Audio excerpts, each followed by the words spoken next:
بسم الله الرحمن الرحيم الحمد لله رب العالمين الصلاة والسلام على رسوله الأمين وعلى آله وصحبه أجمعين أما بعد പ്രിയപ്പെട്ട മുഅ്മിനീങ്ങളെ അസ്സലാമു അലൈക്കും വറഹ്മത്തുള്ളാഹി വബറകാതുഹു. എല്ലാവർക്കും സുഖവും സന്തോഷവും എന്ന് കരുതുന്നു.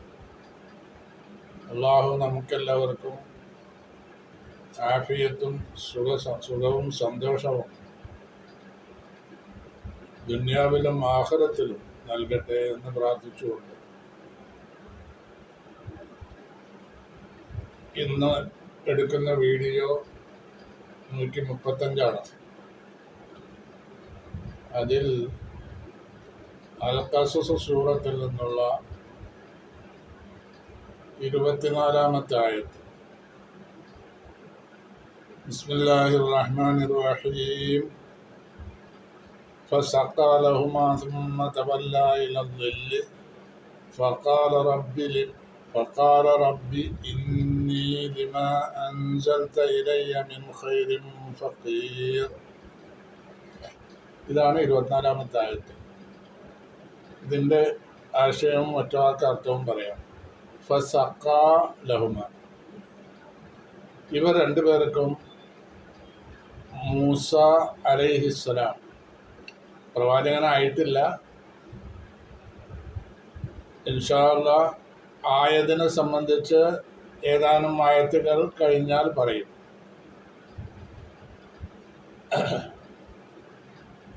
ഇതിൻ്റെ മുമ്പുള്ള ആയത്തിൽ നമ്മൾ പറഞ്ഞത് വലമ്മ വറദ മാഅ മദിയന വജദ അലൈഹി ഉമ്മത്തൻ മിനൻ നാസി യസ്കൂൻ വവജദ മിൻ ദൂനിഹിം ഇംറഅത്തൈനി തദൂദാനി قال ما خطبكما قالتا لا نسقي حتى يصدر الرعاء وأبونا شيخ كبير.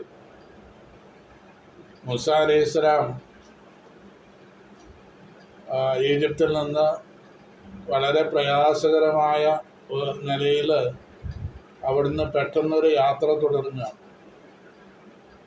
മൂസാ നബിയെ മൂസയെ കൊല്ലാൻ വേണ്ടി ഫിർഔന്റെ ആളുകൾ ഗൂഢാലോചന നടത്തുന്നുണ്ട്. അതുകൊണ്ട് ഉടനെ രക്ഷപ്പെട്ടോളാം എന്ന് മൂസ നബി അലൈഹി സ്വലാമിന് ഒരാൾ വന്ന് പറഞ്ഞു. ആള് പറഞ്ഞ വാർത്ത വിശ്വസനീയമാണ്. അത് പറഞ്ഞ ആള് ഒരു മൂമിനായ മനുഷ്യനാണ്. ഫിർഔന്റെ കുടുംബത്തിൽപ്പെട്ട ആള് തന്നെയാണ്. അദ്ദേഹം ഈമാൻ മറച്ചു വെച്ചുകൊണ്ടാണ് അവിടെ ജീവിക്കുന്നത്. ഫിർഔൻ അറിഞ്ഞു കഴിഞ്ഞാൽ കൊന്നുകളയും. അതിനെപ്പറ്റിയാണ് റജുലുൻ മിൻ അഖ്സൽ മദീനത്തി യസ്ആ ഖാല യാ മൂസ ഇന്നൽ മലഅ യഅ്തമിറൂന ബിക ലിയഖ്തുലൂക ഫഖ്റുജ് ഇന്നി ലക മിനൻ നാസിഹിൻ എന്ന് പറഞ്ഞ ആയത്ത് അതിനെ സംബന്ധിച്ച. അങ്ങനെ മൂസ നബി ഇദ്ദേഹത്തിൻ്റെ ഈ ഉപദേശം അനുസരിച്ച് അവിടുന്ന് പെട്ടെന്ന് സ്ഥലം വിടുകയാണ്. സ്ഥലം വിട്ട് മദിയൻ്റെ ഭാഗത്തേക്കാണ് തിരിഞ്ഞത് അദ്ദേഹം. മദിയനാണെങ്കിൽ അത് വഴി അറിയാതെ വളരെ ബുദ്ധിമുട്ടുണ്ട്. വഴി അറിയില്ല. മദിയനിലേക്ക് എങ്ങനെ പോവുക, ഏതാണ് വഴികൾ എന്നൊന്നും അറിയില്ല. ഏതായാലും 8 ദിവസം യാത്ര തുടർന്നു. 8 ദിവസം യാത്ര തുടർന്ന് വളരെ ക്ലേശകരമായ ഒരു യാത്രയായിരുന്നു അത്. ഭക്ഷണമാണെങ്കിലില്ല, യാത്രയ്ക്ക് വേണ്ടുന്ന കാര്യങ്ങളൊന്നും ഒരുക്കി വെച്ചിട്ടില്ല. എപ്പോഴും പിടിക്കപ്പെടാം എന്നുള്ള ധാരണയിൽ അദ്ദേഹം നാടുവിടുകയാണ്. അങ്ങനെ ഇതൊന്നുമില്ലാതെ ഈ 8 ദിവസം ഒരു ഭക്ഷണവും അദ്ദേഹത്തിന് കഴിക്കാൻ കഴിഞ്ഞിട്ടില്ല.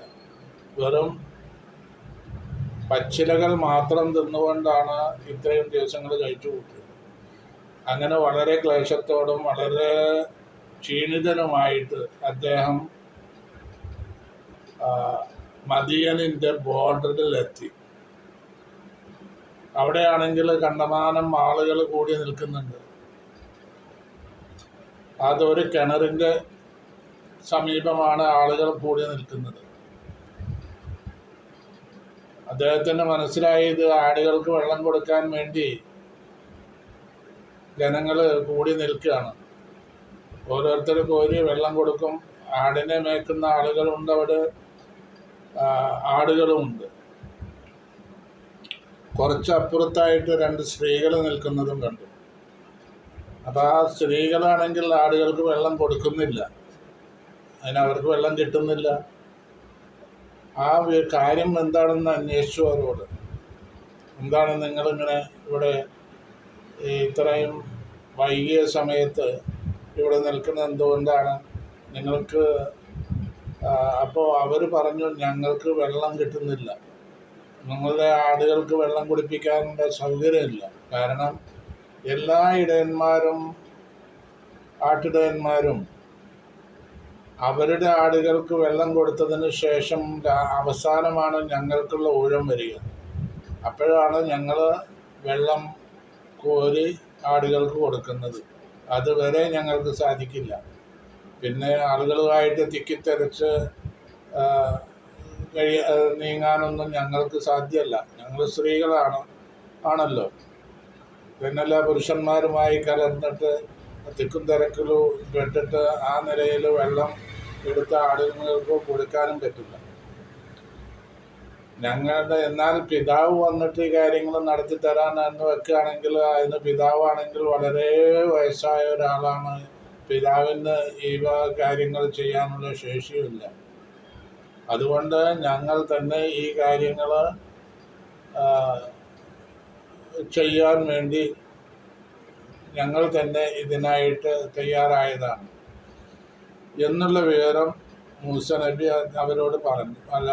മൂസ നബിയോട് ആ സ്ത്രീകൾ പറഞ്ഞു. അപ്പോൾ മൂസ നബിക്ക് അതിൽ വലിയ ദയ തോന്നിയിട്ട് വെള്ളം പെട്ടെന്ന് കോരിയെടുത്ത് അവർക്ക് കൊടുക്കുകയാണ്. അത് കാരണം വേഗത്തിൽ അവർക്ക് വീട്ടിൽ പോകാനും കഴിഞ്ഞു.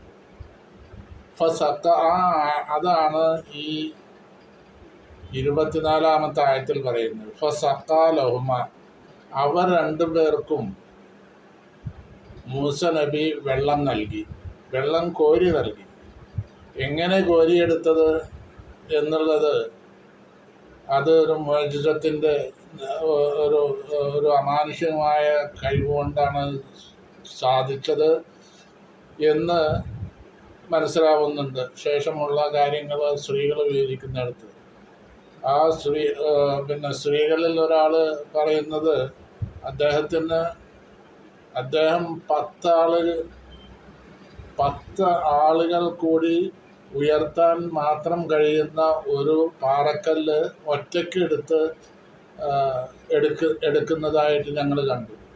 അപ്പോൾ അത് വെള്ളം കോരുന്നത് സംബന്ധിച്ച്, വെള്ളം എടുക്കാനുള്ള ആ തയ്യാറെടുപ്പിൽ അത് സംബന്ധമായി ബന്ധപ്പെട്ട കാര്യമാണ് ഈ പാറക്കല്ല് പൊന്തിക്കുക എന്നുള്ളത്. അത് ഈ സ്ത്രീകൾ പറയാണ്. പിന്നെ അപ്പോൾ അങ്ങനെയുള്ള ഒരു അമാനുഷിക കഴിവുകൊണ്ട് അദ്ദേഹത്തിന് വെള്ളം എടുത്തു കൊടുക്കാനും മറ്റുള്ളവരെക്കാൾ വേഗത്തിൽ വെള്ളം എടുത്തു കൊടുക്കാൻ, ഈ സ്ത്രീകൾക്ക് വെള്ളം എടുത്തു കൊടുക്കാനും, അത് കാരണം അവരുടെ ആടുകളെ വേഗത്തിൽ വെള്ളം കുടിപ്പിച്ച് നേരത്തെ തന്നെ വീട്ടിൽ പോകാനുള്ള ഒരു സൗകര്യം ചെയ്തു കൊടുത്തു. അങ്ങനെ ഇത് ചെയ്തിട്ടും പുള്ളിക്ക് അപ്പം വളരെ ക്ഷീണിതനാണ്. ഭക്ഷണമൊന്നും കഴിക്കാത്ത വിഷമമുണ്ട്. പക്ഷെ അത് ആരോടെങ്കിലും പറയാൻ പറ്റൂ. ഈ നേരയ്ക്ക് നേരെ ഉള്ള പറച്ചിലല്ല. അവിടെ ഈജിപ്തിൽ അതിന് അങ്ങനെ എനിക്ക് ഭക്ഷണം കിട്ടിയില്ല, ഭക്ഷണം തരേ എന്ന് പറയുന്നതിന് പകരമായിട്ട് പറയുന്ന ഒരു ശൈലി ഉണ്ടാവാം. ആ ശൈലി ഉപയോഗിച്ചതാണ് ഇവിടെ. അത് മദിയൻകാരായ സ്ത്രീകൾക്ക് മനസ്സിലായി. എന്താ പറഞ്ഞത്? അദ്ദേഹം ഈ വെള്ളം കൊടുത്തിട്ട് അവിടെ ഒരു വൃക്ഷത്തിൻ്റെ തണലിലേക്ക് മാറി നിന്ന് ഇരുന്നു. മാറി ഇരിക്കുമ്പോൾ അദ്ദേഹം പറഞ്ഞു, പടച്ചവനെ, എനിക്ക് നീ എന്ത് തന്നെ ഖൈറായത് ഇറക്കി തന്നാലും അതിന് ഇന്ന് ഞാൻ ആവശ്യമുള്ളവനാണ്. എന്ത് തന്നാലും ഖൈറായ എന്ത് എനിക്ക് നീ ഇറക്കി തന്നാലും അതിന് ഇന്ന് ഞാൻ ആവശ്യമുള്ളവനാണ് എന്ന് പറഞ്ഞു. ഇത് മാത്രം പറഞ്ഞിട്ട് ഇത് സ്ത്രീകൾ കേൾക്കുകയും ചെയ്തിട്ടുണ്ട്. അത് ഉടനെ തന്നെയാണ് അദ്ദേഹം ഇത് പറയുന്നത്. അങ്ങോട്ട് മാറിയിരുന്നപ്പോൾ വെള്ളം കൊടുത്തു. അവർ വെള്ളം ആടുകളെ കുടിപ്പിച്ചു. ഇതിന് ശേഷമായിട്ടാണ് അദ്ദേഹം പറയുന്നത് ثم تولى إلى الظل فسقى لهما ثم تولى إلى الظل فقال رب إني لما أنزلت إلي من خير فقير. ഇതിൽ തഫ്സീർ എടുത്തിട്ടുള്ളത് ഇത് എനിക്ക് ഭക്ഷണം കിട്ടിയിട്ട് കുറേ ദിവസമായി, ഭക്ഷണം എന്തെങ്കിലും കിട്ടുകയാണെങ്കിൽ എൻ്റെ വിശപ്പൊന്ന് അടക്കാമായിരുന്നു എന്നുള്ള ധ്വനി ഇതിൽ നിന്ന് വരുന്നുണ്ട് എന്നുള്ളതാണ് ഇവിടെ പിന്നെ വ്യാഖ്യാതാക്കൾ മുഫസ്സിറുകൾ തഫ്സീർ പറഞ്ഞിട്ടുള്ളത് ഇങ്ങനെയാണ്.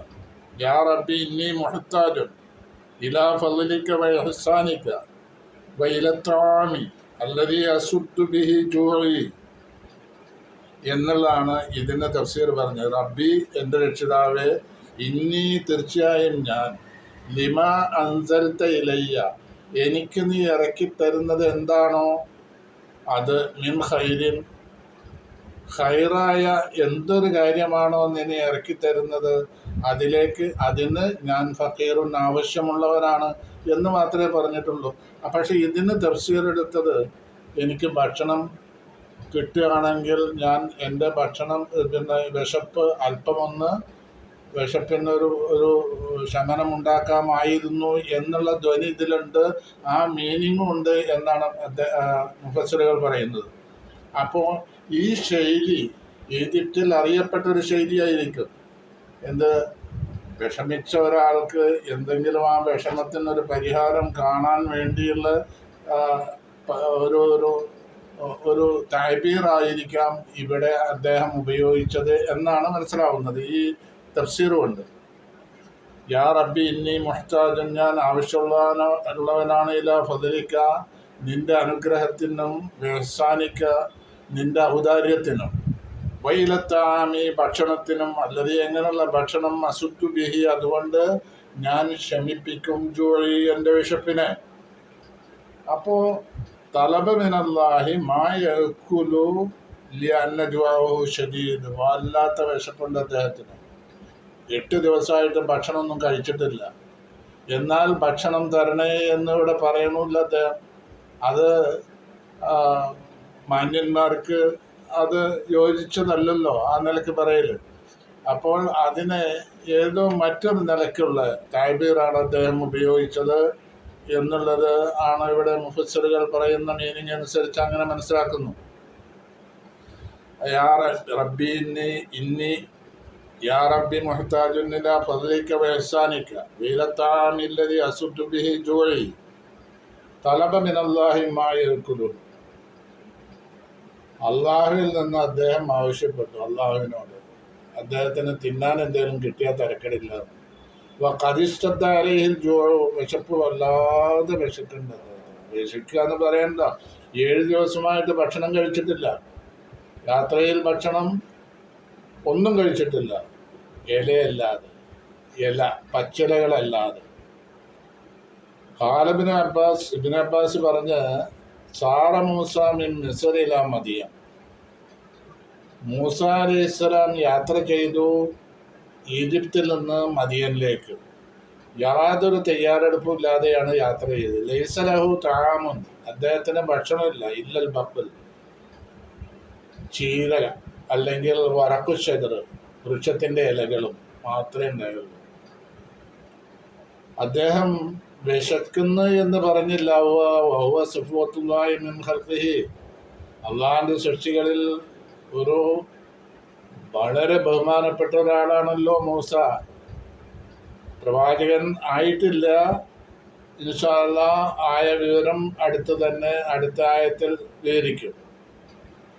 അപ്പോൾ അദ്ദേഹത്തിന് ആ നിലയിലുള്ള അള്ളാഹു എനിക്ക് എന്തെന്നെ ഇറക്കി തരികയാണ്, ഖൈറായത് ഇറക്കി തരികയാണെങ്കിലും ഇപ്പോൾ ഞാൻ അതിന് ആവശ്യമുള്ളതാണ് എന്ന് ഈ സ്ത്രീകൾ കേട്ടു. അത് കേട്ടിട്ട് അവർ പോയിട്ട് ഉപ്പാട് പറയുന്നതാണ് രംഗം.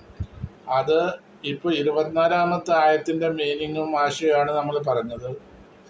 ഇനി 25-ാമത്തെ ആയത്ത് فجاءته إحداهما تمشي على استحياء قالت إن أبي يدعوك ليجزيك أجر ما سقيت لنا فلما جاءه وقص عليه القصص قال لا تخف نجوت من القوم الظالمين. 25-ാമത്തെ ആയത്ത് ഫജാഅത്തുഹു. അപ്പൊ ഇവര് പോയിട്ടേ ഒരുപാട് വിവരങ്ങളൊക്കെ പറഞ്ഞിട്ടുണ്ടാവും. ഫജാഅത്തുഹു ഇഹ്ദാഹുമ. ആ രണ്ട് സ്ത്രീകളിൽ ഒരാള് മൂസയുടെ അടുത്ത് വന്നു. തംശി അലസ്യഹിയായൻ, വളരെ ലജ്ജയോടുകൂടി നടന്നിട്ടാണ് വന്നത്. എന്നിട്ട് മൂസയോട് പറഞ്ഞു, എന്തെന്ന് കാലത്ത് അവൾ പറഞ്ഞു, മൂസ എന്ന് ഞാൻ പറയുന്നത് പ്രവാചകൻ ആയിട്ടില്ല, ആ സമയമായതുകൊണ്ടാണ് ഞാൻ പറയുന്നത് മൂസ എന്ന്. മൂസ അലൈഹിസ്സലാം പിന്നെ അപ്പോൾ ഇപ്പോൾ പ്രവാചകനായോ എന്നുള്ളത് സംശയിക്കണ്ട എന്ന് വെച്ചിട്ടാണ് മൂസ എന്ന് ഞാൻ പേര് പറയുന്നത്. ഫജാഅത്തുഹു, മൂസയുടെ അടുത്ത് വന്നു. യഹ്ദാഹുമ, രണ്ട് സ്ത്രീകളിൽ ഒരാൾ. തംഷി, അവൾ നടന്നു വരുന്നു. അലസ്തഹ്യാൻ, വളരെ ലജ്ജയോട് കൂടിയാണ്. എന്നിട്ട് കാലത്ത് അവൾ പറഞ്ഞു, ആരോട്? മൂസയോട്. ഇന്ന അബി, തീർച്ചയായും എൻ്റെ പിതാവ്, യദുഊക, നിങ്ങളെ വിളിക്കുന്നു, നിങ്ങളെ കാണണമെന്ന് ആവശ്യപ്പെട്ടിട്ടുണ്ട്. എന്തിനല്ലി യജ്സിയക്ക, നിങ്ങൾക്ക് പ്രതിഫലം തരാൻ വേണ്ടി. അജ്റമാ സഖൈത ലന, ഞങ്ങൾക്ക് നിങ്ങൾ വെള്ളം കുടിപ്പിച്ചു, ഞങ്ങളുടെ ആടുകൾക്ക് വെള്ളം കുടിക്കാനുള്ള സൗകര്യം ചെയ്തു തന്നു, ആ വെള്ളം എടുത്തു തന്നു. ആ തിരക്കിൽ നിന്ന് ഞങ്ങൾക്ക് പ്രത്യേകമായിട്ട് നിങ്ങൾ വെള്ളം എടുത്തു തന്നു. ഞങ്ങൾ അതിനൊന്നും കഴിയാതെ അവിടെ നിൽക്കുന്ന ഒരു സന്ദർഭമായിരുന്നു. അതിൽ നിങ്ങൾ ഞങ്ങളെ സഹായിച്ചു. ഈ സഹായിച്ചതിന് പ്രതിഫലമായിട്ട് നിങ്ങൾക്ക് അതിൻ്റെ പ്രതിഫലം തരാൻ വേണ്ടി എൻ്റെ പിതാവ് നിങ്ങളെ വിളിക്കുന്നുണ്ട്, നിങ്ങൾ വരണം എന്ന്. അങ്ങനെ ഇങ്ങനെ ഈ വിവരം പറഞ്ഞപ്പോൾ വളരെ മാന്യമായ നിലക്കാണ് ഈ വിവരങ്ങൾ ആ സ്ത്രീ അവതരിപ്പിച്ചിട്ടുള്ളത്. അത് ഇവിടെ പറഞ്ഞതനുസരിച്ച് ഇവിടുത്തെ ഈ വേർഡിങ്ങും എന്ന് പറഞ്ഞാൽ താബീർ, അതൊക്കെ വളരെ മാന്യമായ നിലക്കുള്ള ഒരു അഭിമുഖമാണ് ഇവിടെ നടന്നത് എന്ന് ഫുഖഹ മുഫസ്സിറുകൾ പറയുന്നുണ്ട്. فجاءته إحداهما تمشي على استحياء وقالت إن أبي يدعوك ليجزيك أجر ما سقيت لنا. അപ്പൊ അങ്ങനെ ഇത് പറഞ്ഞപ്പോൾ ഫലമ്മാ ജാഅ മൂസ അലൈഹിസ്സലാം അവരുടെ ആ സ്ത്രീയുടെ കൂടെ പോന്നിട്ട് ഷുഐബ് നബിയുടെ ഉപ്പാടെ അടുത്ത് ചെന്നു. ഇത് ഉപ്പ എന്ന് പറയുന്നത് ഷുഐബ് നബിയാണ് അലൈഹിസ്സലാം. അത് പ്രബലമായ അഭിപ്രായം ഷുഐബ് നബിയാണെന്നാണ്. അങ്ങനെ ഷുഐബ് നബിയുടെ അടുത്തെത്തി. ഫലമ്മ ജാ അഹു, ഉപ്പാടെ അടുത്ത്. ഫലമ്മ ജാ അഹു, ഉപ്പാടെ അടുത്ത് അദ്ദേഹം എത്തിയപ്പോൾ, മൂസ നബി അലൈഹിസ്സലാം എത്തിഹു, അദ്ദേഹത്തിൻ്റെ അടുത്ത്, ഉപ്പാടെ അടുത്ത്. വ ഖസ്സ അലൈഹിൽ ഖസസ, എല്ലാ കാര്യങ്ങളും മൂസ അലൈഹിസ്സലാം ആ ഉപ്പാട്, ആ വലിയ പ്രായമുള്ള ആ ഉപ്പാട് പറഞ്ഞു, വിവരിച്ചു കൊടുത്തു ഉണ്ടായ ചരിത്രങ്ങളൊക്കെ. ആ ചരിത്രം എന്ന് പറഞ്ഞാൽ ഞാൻ ഒരു അവിചാരിതമായിട്ട് എൻ്റെ പേരിൽ ഒരു കൊലപാതകം നടന്നിട്ടുണ്ട്, ഞാനതിന് കാരണക്കാരനാണ്. അപ്പോൾ അങ്ങനെയുള്ള കാര്യങ്ങളൊക്കെ പറഞ്ഞു. അതിൻ്റെ പേരിൽ എന്നെ ഞാൻ മനഃപൂർവ്വം കൊന്നതല്ല, എന്നെ ആ നിലയിൽ അവിചാരിതമായിട്ട് ഞാൻ ബനി ഇസ്രായേലിനെ അവർ അടികൂടുമ്പോൾ ഞാൻ സഹായിച്ചു. അങ്ങനെ ഈ ഖിബ്തിയെ ഞാൻ ഒരു ഇടിച്ചു കൈകൊണ്ട്. എന്നാൽ അവൻ മരണപ്പെടുകയാണ് ഉണ്ടായത്.